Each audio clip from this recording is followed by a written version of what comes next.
ખાસે એકદમ બહુ મોટી ઝીલ છે. આજે 2-3 કિલોમીટરનું અંતર હશે આ ઝીલનું. આપણે સામેની બાજુથી આવ્યા, આ બાજુથી રસ્તો છે, પછી આ બાજુ આખો રસ્તો ક્રોસ કરી પાછો અહીંયાથી આમ આવ્યા. બહુ મોટી ઝીલ છે. એના આજુબાજુ રસ્તો પણ મિનિમમ 7-8 કલાકનો ઘેરાવો છે રસ્તાનો. આ ઝીલ છેક સુધી ઝીલ દેખાઈ રહી છે.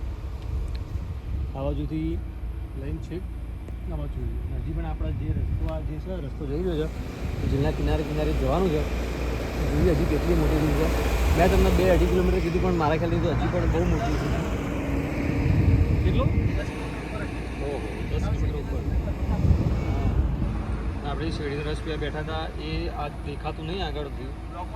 હા, આગળ બ્લોકમાં છે એ છેક આ સામેની બાજુ બેઠા હતા. પાણી જોવા ખાલી કેટલું મસ્ત સરસ બ્લુ પાણી છે. અને ત્યાં આગળની બાજુ વોટર એક્ટિવિટી પણ કેટલી બધી બોટિંગ ને પેરાગ્લાઇડિંગ ને બધું પણ આ બાજુ નહીં દેખાય. એ બધું સનલાઇટ ઓપોઝિટ હોવાથી એ બાજુનો વ્યૂ કટ થઈ જાય છે, બધું દેખાતું નહીં સરખી રીતે. પણ ખરેખર બહુ મોટી ઝીલ છે. ઉત્તરાખંડના પહાડોના વચ્ચે આવેલી આ ઝીલ બહુ સરસ, બહુ ખૂબસૂરત છે. ટેહરી ઝીલ શ્રીનગર બતા દો શ્રીનગર દરિયાની સૃષ્ટિ કશે મારા ખ્યાલથી પછી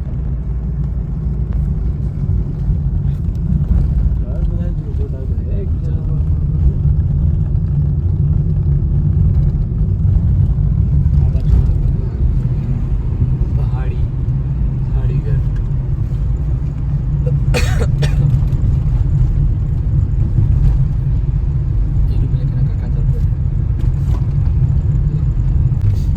મિત્રો સવારે અમે નાસ્તો બાસ્તો કરીને નીકળી ગયા હતા વહેલા. અત્યારે 3:30 થઈ રહ્યા છે, 3:30 વાગે છે. હજી અહીંયાથી બદ્રીનાથ 186 કિલોમીટર જેટલું દૂર બતાવે છે. અમે અત્યારે ગઢવાલ ગામ પહોંચ્યા છીએ. અહીંયાથી શ્રીનગર જે રસ્તામાં પડે છે એ 3-4 કિલોમીટર છે. તો હજી તો ઘણું ડિસ્ટન્સ કાપવાનું છે અમારે. શ્રીનગરથી પણ આગળ જવાનું છે. કન્ટિન્યુઅસલી ડ્રાઈવ કરવાનું જ પ્લાનિંગ છે, રસ્તામાં રોકાવાનું નથી. કેમ કે જો રસ્તામાં રોકાઈશું જમવાનું બનાવવાનું બધું કરવા તો ટાઈમ બહુ બગડશે, પછી રાત્રે ડ્રાઈવ કરવાની તકલીફ પડે. એટલે કન્ટિન્યુઅસલી ડ્રાઈવ કરવાનું છે અને રાત્રે લેટ ટુ લેટ 8 કે 9 વાગે પહોંચી જવાનો પ્લાન છે અમારો.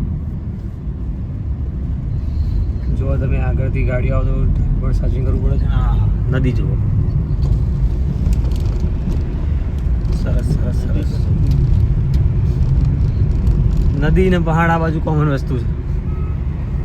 પહાડોમાંથી નાની મોટી નદી તમને ગમે તે જોવા મળી જ જાય. ઉપર જોવા ગયા એના ઉપર આ વીજળીના ટ્રાન્સપોર્ટેશન માટે ગવર્મેન્ટે સારી એવી સુવિધા પણ કરેલી છે. જો પહાડો ઉપર પણ નેટવર્ક ઇસ્યુ પણ ખાસ નહીં હોતો. અમુક એરિયા જેવા આવી જાય છે નેટવર્ક ઇસ્યુ થાય છે. બાકી નેટવર્ક પણ કમ્પ્લીટ જ આવતું હોય છે. જો આવા ગામડાઓ હોય આવા નાના તો નેટવર્કની કોઈ પ્રોબ્લેમ રહેતી નથી.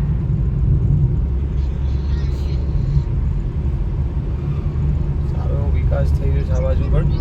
જો આ વીજળીના થાંભલા મોટા મોટા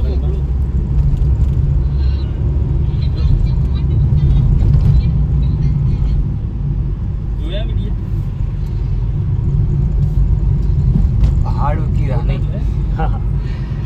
પહાડોમાં ફરતી એટલે પહાડોની રાણી જ કહેવાય.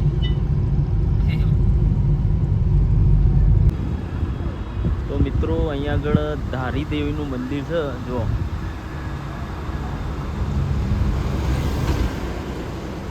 અને અહીંયા આગળ ટ્રાફિક જુઓ તમે, બહુ ટ્રાફિક થઈ ગયું છે. આપણે અહીંયાથી બદ્રીનાથ જઈ જઈએ પણ ટ્રાફિક તો બહુ થઈ હતી.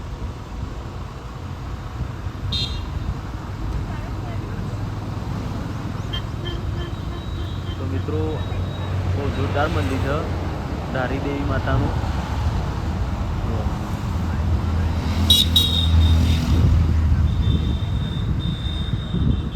અહીંયા આગળ પણ નદી જુઓ તમે કેવી જાય છે.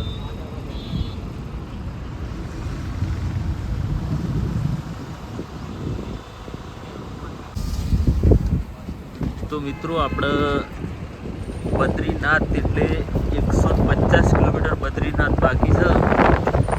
જો અહીંયાનો નજારો પહાડો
જવાનું છે વાત પટી છે પછી શું હવે કે હવે કોઈ થવાનું છે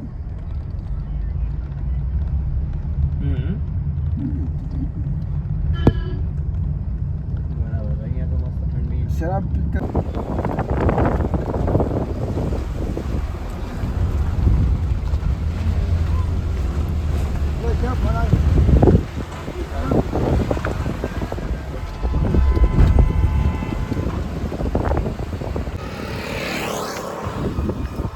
તો મિત્રો ફર્સ્ટ ક્લાસ લોકેશન હતું, જગ્યા સારી હતી એટલે ગાડી પાર્કિંગમાં ઊભી કરી દીધી છે.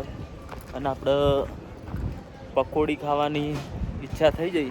અહીંયા આગળ પકોડી જુઓ, 2 દિવસથી પકોડી ખાધી નહીં તો આજે પકોડી ખાવા અહીંયા આગળ ઊભા રહ્યા. હોટલ પણ સારી છે.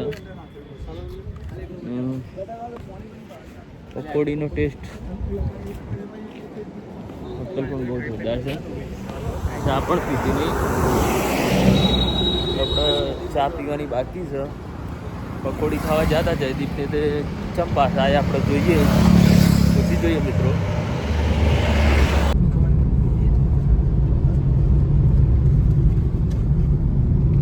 સામે રોડ છે, અહીંયાથી સામે કંઈક અલગ જ નજારો, વ્યૂ પોઈન્ટ. જો તમે નીચે નદી એનો ભાગ છે. ગૌચર અહીંયાથી 32 કિલોમીટર નંદપ્રાયગ.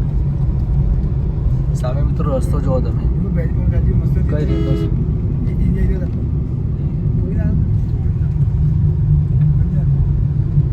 જુઓ મિત્રો રસ્તો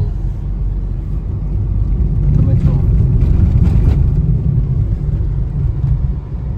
ડર લાગે એવો ભયાનક રસ્તાઓ છે બધા.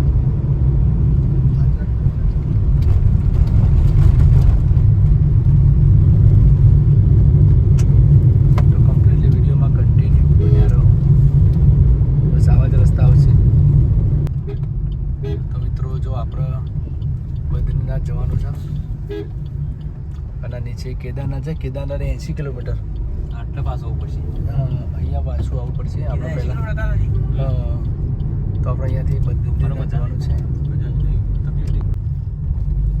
જો મિત્રો રુદ્રપ્રયાગનું બજાર તમે જુઓ.